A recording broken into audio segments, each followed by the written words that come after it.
Well, it is now official. Tata Sons have won the bid to acquire debt-ridden Air India from the Government of India. Tata Sons' bid to acquire the national airline was 18,000 crore rupees, way higher than the government's reserve price of 12,906 crores. Tatas will be acquiring Air India with a debt of 15,300 crores and remaining 46,262 crore debt is going to be handled by a government subsidiary. Following the official announcement from the government, Ratan Tata took to social media saying, and I quote, "Welcome back, Air India," unquote. The government has sold 100% stake of the state-owned national airline, including Air India's 100% shareholding in the Air India Express Limited and 50% in Air India's SATS Airport Services Private Limited.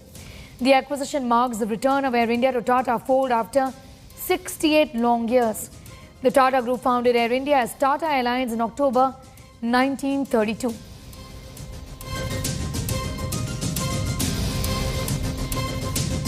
So the Tata Sons Private Limited, their SPV, Talace Private Limited, is the winning bidder at 18,000 crore. Talace Private Limited, which is basically Tata Sons SPV, has emerged as a successful bidder for the sale of equity shareholding of GOI in Air India, in AIXL, which is a subsidiary of Air India as a part of this transaction, and 50% of Air India in AISATS, which is another joint venture of Air India, along with management control. The airlines will get the debt of 15,300 crore. Because that is the construct. You quote the debt you are going to take, and the rest will be hived off. Now, with the Tatas taking over the reins of Air India once again after 68 years, life has come full circle for one of India's largest business conglomerate. Let us take a look at the Maharaja's journey from 1932 under Tatas till today. An air of nostalgia in India, Air India. In 1932, Air India, then known as Tata Air Services, took its first flight.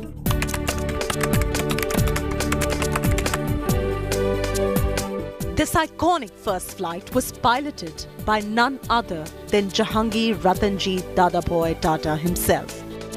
An aviator and businessman, he founded the airline with 2 lakh rupees. Sir Dorabji Tata, the then chairman of Tata Sons, gave this money to JRD rather reluctantly. But JRD did not disappoint.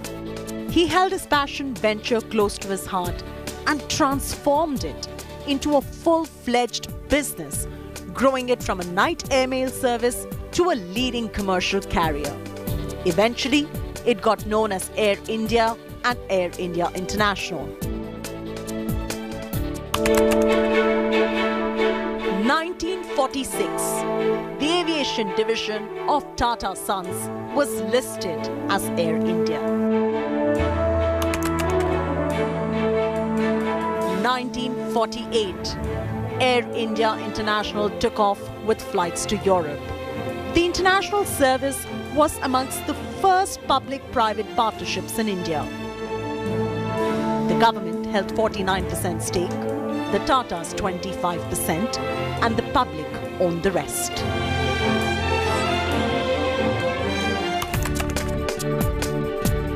In 1953, Air India was nationalized.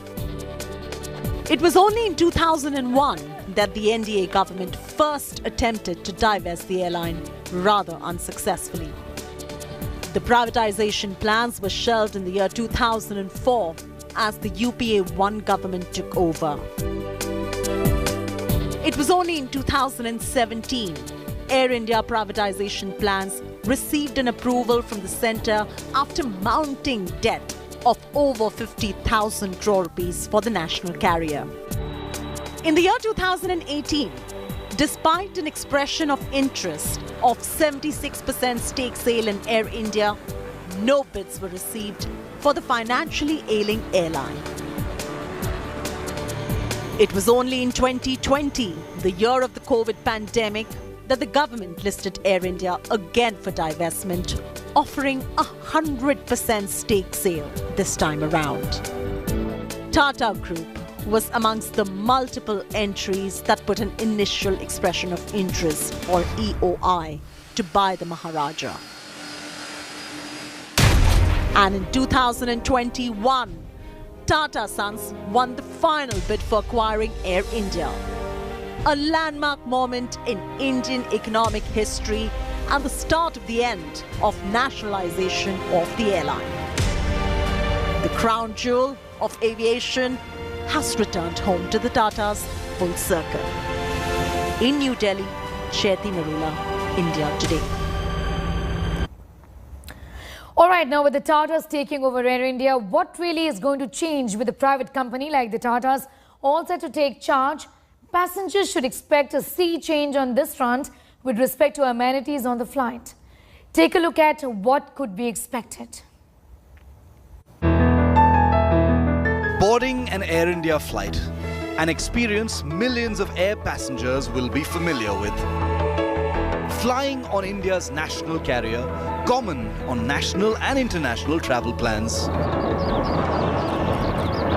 But with the Tatas all set to take over Air India, passengers will be wondering what's going to change. While much is still up in the air, let's try and answer the questions you, the passenger, have. For starters, will Air India, the brand, cease to exist? India Today hears that the Tata Group, partners in the Vistara and AirAsia airlines, could be looking at the possibility of bringing all its airline ventures, including Air India, under a single entity. A move that would remove complications involved in combining the organizational structures and reduce operational costs. Any hypothetical single Tata airline entity combining Air India, Vistara and AirAsia India would together have a 26% share of the domestic aviation market in India. Sizable, but still much lower than market leader Indigo that has a giant share of 57%. The next question, what about Air India's famously subpar interiors of its aircraft?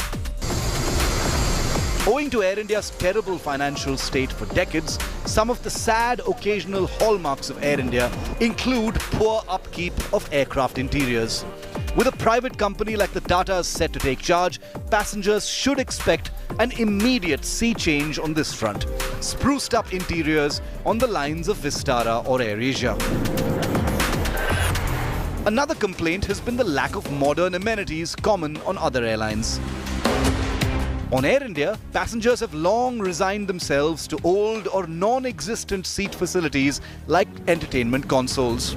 With the Tatas taking charge, expect this to be a sure shot change, with charging points, entertainment consoles and other facilities on every seat.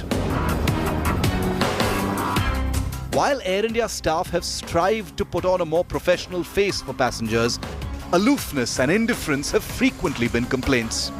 With a private player now controlling the airline, passengers can expect more polite and empathetic cabin crew and ground staff. In addition to these, passengers should expect more robust ticketing, deals, and a much more efficient online experience. The takeover and conversion process will take months, but at the other end of the tunnel promises to be a cleaned-up Air India set on a trajectory towards financial viability, and a true competitor for passenger loyalty and love. The symbolism of the Maharaja's original Namaste will hopefully be back. Bureau Report, India Today.